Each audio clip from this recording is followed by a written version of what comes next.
Hello team and welcome to another ATP Geopolitics video with myself, Jonathan M.S. Pierce. This is Ukraine War news update, the second part thereof for the 2nd of December 2023. Sorry for the delay today. I've just got off the back of watching a video that is doing the rounds at the moment. It's another Russian war crime. It's just a blatant Russian war crime and it's disturbed me quite a bit. It's to south of Stepover near Avdiivka, after a long fight, two Ukrainians come up with their hands up from a dugout, lay down on the ground, and then they're executed, having surrendered. And it's as clear a war crime as you'll ever see. It's just another example of the disgusting moral abhorrence of the Russian armed forces and the whole project that is being prosecuted by that megalomaniacal narcissist Vladimir Putin. Just gets you down. Really don't like the whole thing. You get those moments where you're just like, oh God, it's just awful. It's just, war is horrible. And the way that these guys are prosecuting their war effort, the Russians are doing that, is horrendous. And when you look at Mariupol, when this is, sorry to be, to go off on one and not just give you the news, but you do have these moments, and this is one of the moments for me where I'm like, oh yeah, no, I can simplify this to a very simplistic good guys, bad guys, and the Russians are the bad guys by a country mile. By a country mile. Anyway, let's go to where we normally start for the second video, which is military aid and other sorts of aid. I'm going to go to this intelligence update. Two interesting British intelligence updates from today and yesterday. One about the restriction of dissent from Russian military wives who are getting upset about their husbands dying or going missing, etc., etc. I'll go through that with you, I think, tomorrow. But this one says the Russian defense industry is moving to close a capability gap with Ukraine in the development of one-way attack uncrewed surface vehicles. So these are USVs. These are the unmanned sea vehicles, naval drones. On the 27th of November 2023, Mikhail Danielenko, head of the Russian firm KMZ, announced their USVs would be trialled in the special military operation with a view to establishing series production in 2024. KMZ has previously manufactured a range of USVs, but in recent months, they've started promoting their own OWA capability. Danielenko said the boat could carry ammunition of up to 600 kilograms. Navies have employed USVs since the Second World War, however, with modern types resembling speedboats packed with explosives. In the hands of Ukrainian forces, they have emerged as a key capability in maritime domain since Russia's full-scale invasion. Now, my thoughts on this is that USVs are more useful for the Ukrainians than they are for the Russians, simply because the Ukrainians don't have a navy and the Russians do. And in a game of war, in this, the idea that war should be fought between two opposing military forces, then if one side doesn't have a military force, drones are going to be fairly useless. So therefore, it appears that the Russian drones would be used against grain export facilities and port infrastructure. So it affects the civilian, commercial existence of Ukraine rather than its military. And there's obviously lots of discussion to be had around that. But although that's worrying, I still think that it's drones, USVs are still more of a problem for Russia than they would be for Ukraine, but still something for Ukraine to be concerned with. Right. Russia is expanding its armed forces by nearly 170,000 personnel. According to the decree issued by the Russian President Putin yesterday, the established strength of the armed forces will be expanded to 2.209 million, including 1.32 million military personnel. This is something that Russia has done before, and they are doing it again. At the same time, Zelensky has acknowledged the need for greater war mobilization.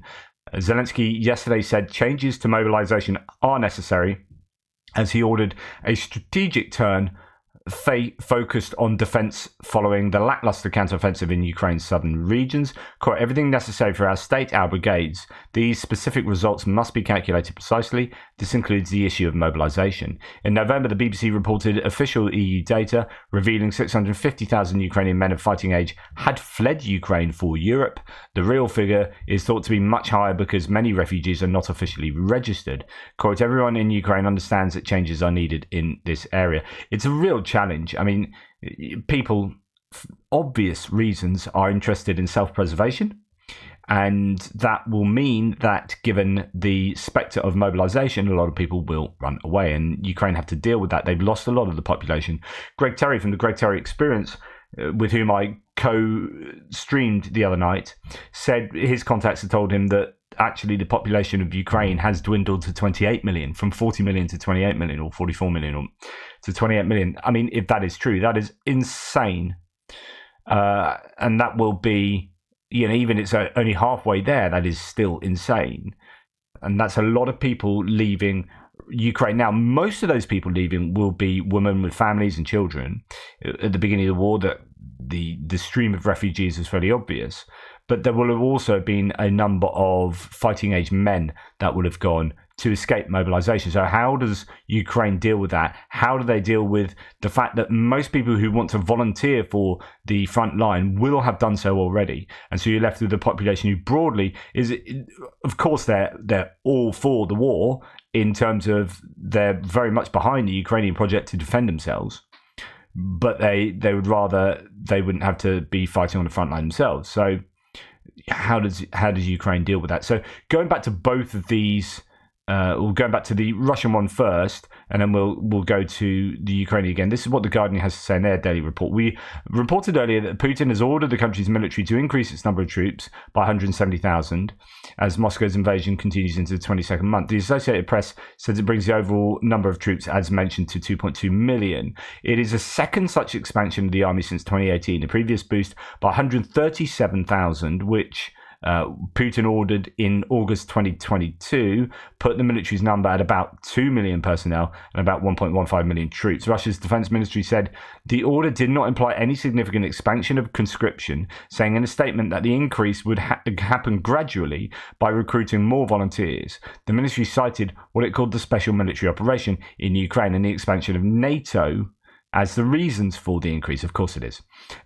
Boosting Russian troops was an appropriate response to the aggressive activities of the NATO bloc, the ministry said. So when they say we'll do this kind of slowly and quietly through volunteer mobilization, that's probably not quite true. They'll probably do that through crypto mobilization, forced mobilization of migrants and convicts, because I don't think they are going to get too many more people volunteering unless they really ramp up the bribery for that, really give it an attractive look to prospective troops.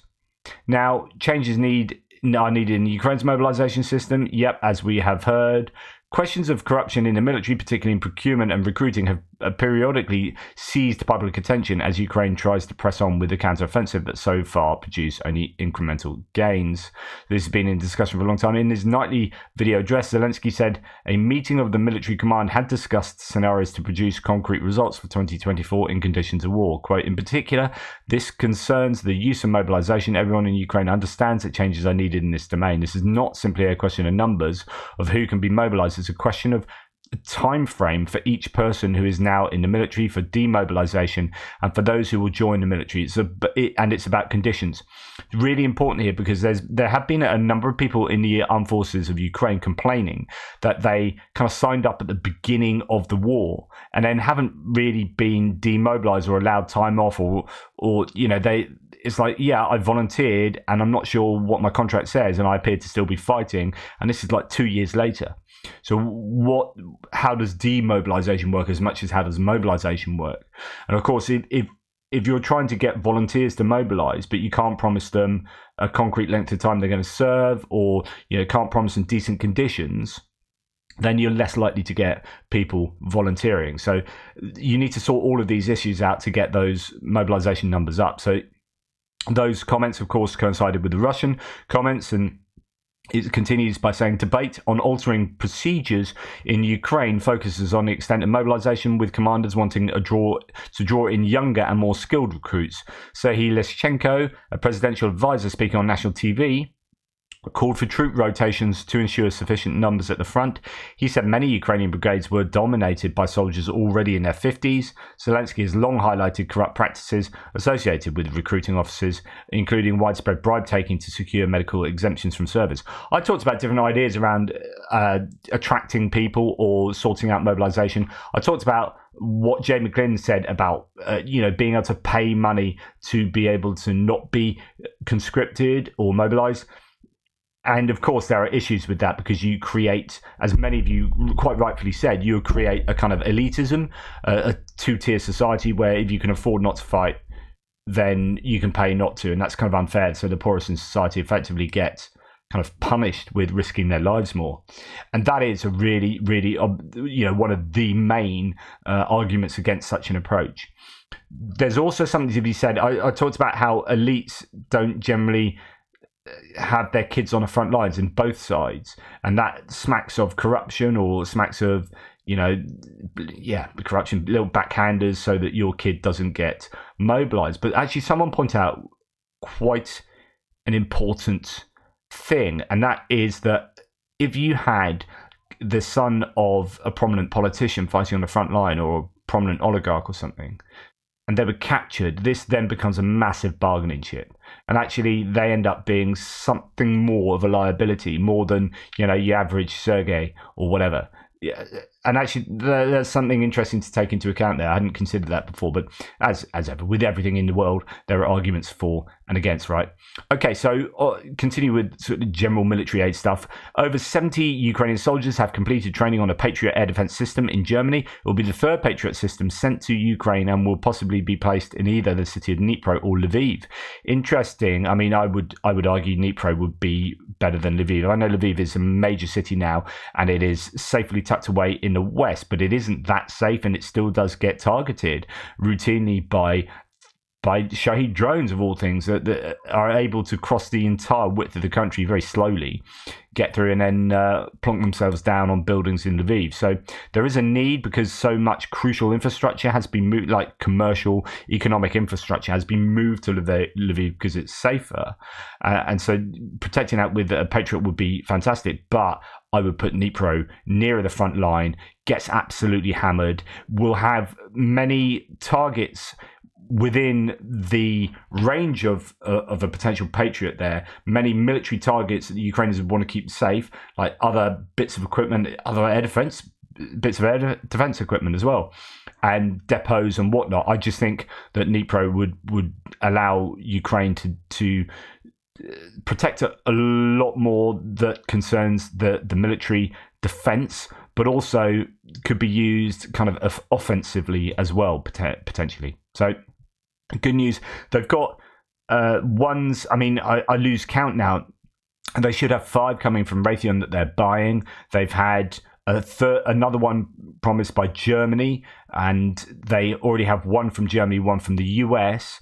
I don't know if they have another one as well, but they certainly have bits and pieces of the odd launcher here and there that have been given by, for example, the Netherlands, and so on and so forth. So yeah, I'm somewhat unclear as to exactly what they have right now in terms of Patriot systems in Ukraine. And Germany has also announced a new military package for Ukraine, including, although it's interesting, so I haven't got it here, but Scholz has said he wants the EU aid to Ukraine to go down, which sounds like a bit controversial, because here he is advocating there's an existential crisis and giving loads of stuff bilaterally to Ukraine. But I think there's been some funding issues for Germany, and I know Germans in the threads will clarify this, but a court case has ruled that they can't use certain amounts of money for X, Y, and Z. And I think they've given so much bilaterally, they're like, let's kind of not go too crazy on the EU funding to Ukraine using our money, because actually we're giving a load over here. I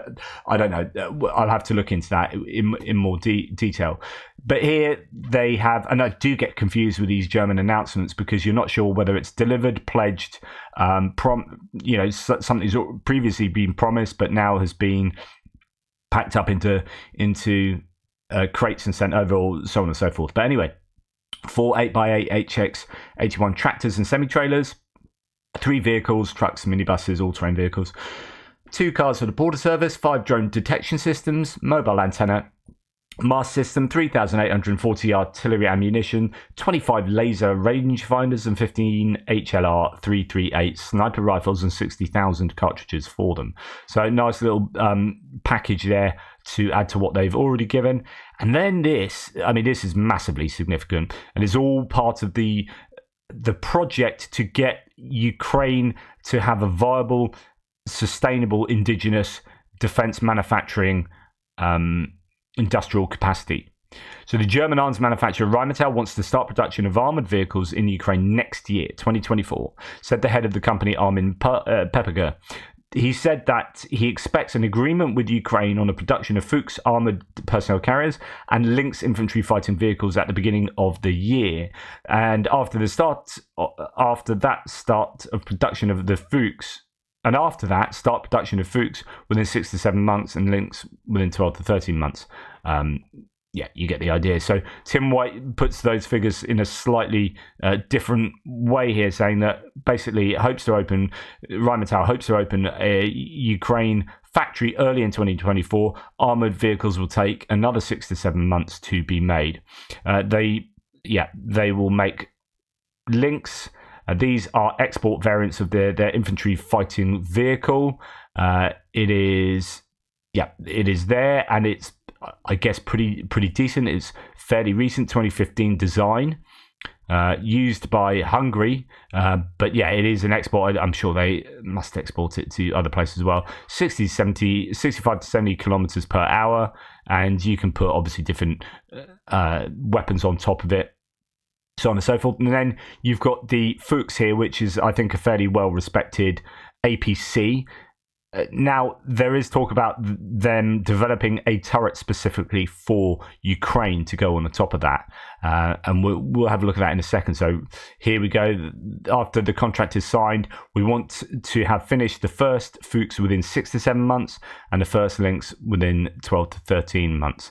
So that is really quick. So 6 to 7 months to get the first Fuchs off the production line is, I think, significant. Now, they talked about this in Andrew Perpetua's live stream. I've increased the speed to 1.25 times speed. Apologies for those that listen to me on speed, so to speak.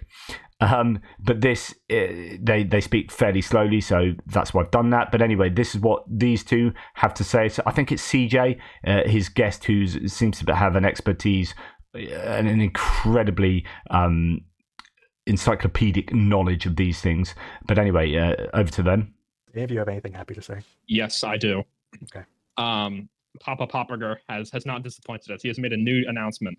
Not only is Ukraine licensing domestic production of Fuchs armored personnel carriers, out of the blue, they have licensed production of Lynx infantry fighting vehicles.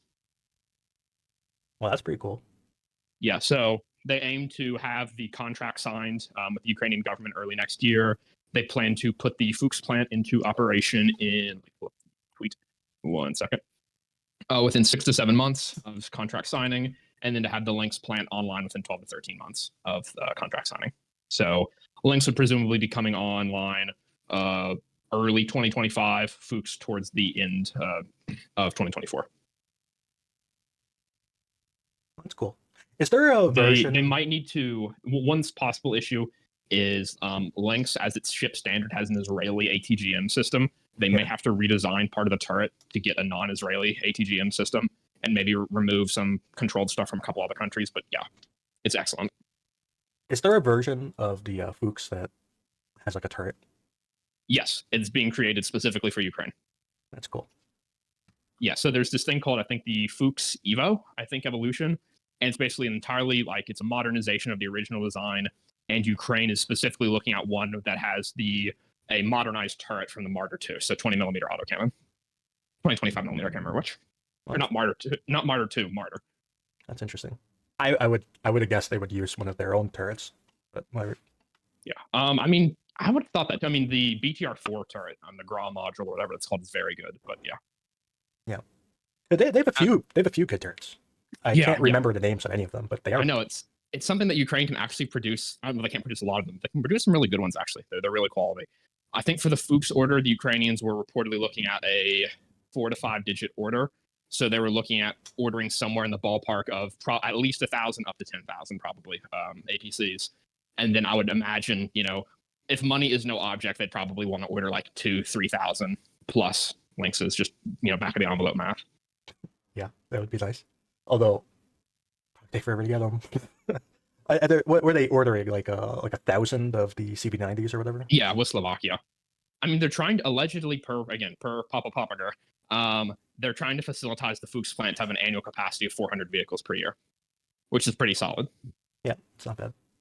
And they go on to discuss the details of that and compare that to the production capacity of like American Abrams tank factories and so on and so forth. So, yeah, good discussion there, and really good news to see the Ukrainians having options with regard to building their own stuff rather than having it donated out of existing stocks from other countries. And then that obviously puts other countries' own military strategies here in the spotlight and what they have in their cupboards. Just to clarify so if you remember yesterday, I think it was, the World Bank is going to be giving Ukraine, I think, $1.2 billion that is being guaranteed by the Japanese government. I said basically if the Ukrainians default on their loan repayment, the Japanese government will pick up the tab. And actually, so this is great here from... This is from Jerome. Oh, but this is JR. So thanks, JR. Everyone gets given a different. So as I've said before, when I look at stuff in YouTube Studio, their names are often turned into a code. So on the Japan guarantee, it's not just picking up the tab. The interest rate is also a lot lower than if Ukraine would loan it themselves, meaning it saves money, or at least costs Ukraine less, due to getting the interest rates Japan would normally get, ballpark figure around 1% versus 16% for Ukraine on the World Bank website. This is so hugely significant, and thanks, JR, for pointing this out. This is way more important than kind of picking up the tab on a default. This is just much, much cheaper lending because Japan is saying, we are guaranteeing this loan. So effectively, this is a loan to us that Ukraine is going to pay. And if they fail to pay, we'll pick it up. But actually, Ukraine are going to get it on our preferential rates because, hey, Japan are cool and we pay our debts. They say, like the Lannisters. So, I mean, he said he can't find 2023 numbers, but 1% was a pre-war number. So that is a real benefit to countries like Japan picking up or guaranteeing loans to Ukraine. Right, let's move on to geopolitical stuff. First thing, Russia has not been re-elected to the International Maritime Organization's Council. Yet again, this is, I think, the fourth type group that I have reported on that the Russians have not been elected to because they're becoming this pariah state. And it's just this indication that they have been rejected by so much of the world. They are, toxic. Quote, in the last decade, no country has done more to undermine freedom of navigation than Russia, Ukraine's President Zelensky said, commenting on the decision of IMO members. Reuters reports that Switzerland has frozen Russian assets around $8.8 billion worth of value. The asset freeze now includes an additional 300 Russian individuals and 100 companies sanctioned by Switzerland over the past year. This is super important, not only because Switzerland is, of course, a very famous place for having assets of nefarious provenance, but this stops Russia being able to move money around, being able to access money, to be able to pay for or help pay for the war, if not directly, then indirectly. Money might not go directly from these assets to the war, but those assets will allow this to happen, allow that to happen, then that will allow money to come into the coffers for the Russians to pay for the war. So you are really interfering with that funding, and I think that's super, super important. And of course, if those assets could then be turned into kind of liquid cash and given to Ukraine, that's even better. But anyway, US sanctions 3 companies that help Russia circumvent oil price cap. Quote, enforcement of the price cap on Russian oil is a top priority for the United States and the coalition partners, said Deputy Secretary of the Treasury Wally Adeyemo. This is, again, super important to close those loopholes, but particularly loopholes concerning the oil price cap, because I think that is something that did work well, and then loopholes have been found, and actually that is worth putting the effort in to close those loopholes down. The US is aiming to halve Russia's oil and gas revenues by the end of this decade, Jeff Pyatt has said. He's the Assistant Secretary, official account of Ambassador Jeffrey Pyatt, Assistant Secretary to the State of Energy Resources, US Department of State. He's arguing that Western sanctions on Moscow will need to be maintained for years to come. This is not a short-term thing, and Russia, will need to hurt for a long time. Ukraine and Poland discussed the crisis as Slovakian truckers joined protests. This is so painful for the Ukrainians. It's painful for relationships between these countries, and it is not cool, and it only serves to benefit Russia in the grand scheme of things. Yes, you might argue that the Slovakian and Polish truckers are hurting for whatever reason it is, concerning the kind of free movement of Ukrainian truckers. But really, this is benefiting Putin. Putin's laughing all the way to the bank here because it's costing the Ukrainian economy an awful lot, and it's also undermining close relationships. Ukrainian and Polish officials met in Warsaw yesterday to find a solution to end a protest by Polish truckers who want the EU to reinstate entry permits. Tensions between Poland and Ukraine have risen after Polish truckers and farmers started to blockade some of the busiest border checkpoints with Ukraine. Due to the blockade, Ukrainian exports across the Polish border fell by 40%, according to the Ministry of Economy. According to the operational data of the Customs Service, at some checkpoints such as Yadin Dorohusk and Rowarskaya Hrebonnoye, exports almost froze or fell by a half. And then EU Nuclear Energy Agency sees that some Russian imports are up again in 2023 from before the Ukraine war. So Bulgaria, Czechia, Finland, Hungary, Slovakia have bought 30% more conversion services from Russia and 22% more enrichment.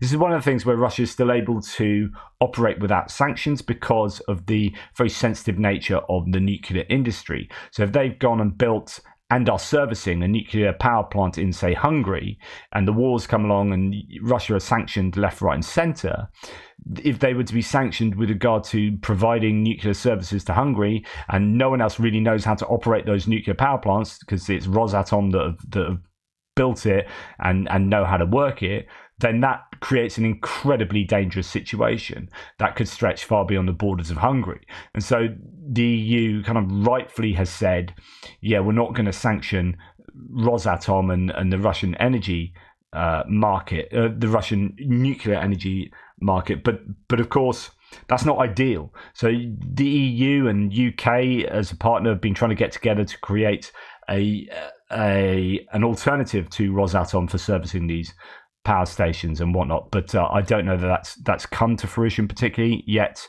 I'm sure someone will let me know, but that's certainly a challenge for the EU going forward. Now, I don't know if this particularly has anything to do with Ukraine, but there is a potential link actually that I will discuss.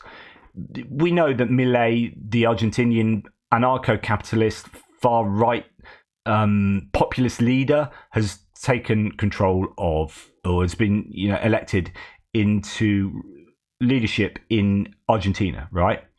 And then you're wondering, okay, is it? I mean, what's the evidence he's far right? And he said these things and he sounds like that. But then he's got this interesting position of being very pro-Ukraine and very pro-Israel. And then some people say, well, that might fit into that remit, etc., etc. And he's now appointed, the president-elect, as he is at the moment, has appointed a new attorney general.